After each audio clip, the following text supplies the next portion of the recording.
Welcome to our video on recognizing revenue correctly under IFRS 15. This standard provides a comprehensive framework for revenue recognition, ensuring consistency and transparency in financial reporting across various industries. IFRS 15 outlines a 5-step model for revenue recognition. The first step is to identify the contract with a customer, which establishes the rights and obligations of both parties involved. The second step involves identifying the performance obligations within the contract. These are distinct goods or services that the company has promised to deliver to the customer. Step 3 requires determining the transaction price.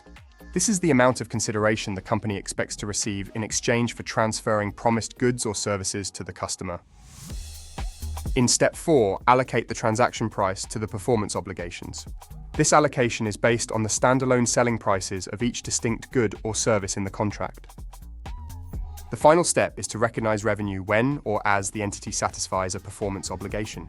This can occur over time or at a point in time, depending on the contract terms. For revenue recognition over time, the company must measure progress toward complete satisfaction of the performance obligation. This can be done using input or output methods depending on the nature of the service. When recognizing revenue at a point in time, consider indicators such as transfer of control, customer acceptance, and legal title. These factors help determine the appropriate timing for revenue recognition.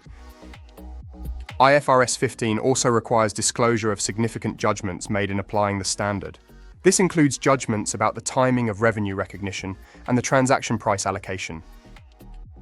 Understanding the impact of contract modifications is crucial under IFRS 15.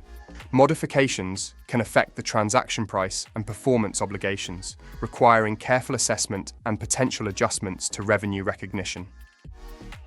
Directors and bookkeeping staff should ensure compliance with IFRS 15 by maintaining detailed documentation. This includes contracts, performance obligations, and any significant judgments or estimates made during the revenue recognition process. By following IFRS 15 guidelines, companies can achieve accurate and consistent revenue recognition. This enhances financial statement reliability, providing stakeholders with a clear understanding of the company's financial performance.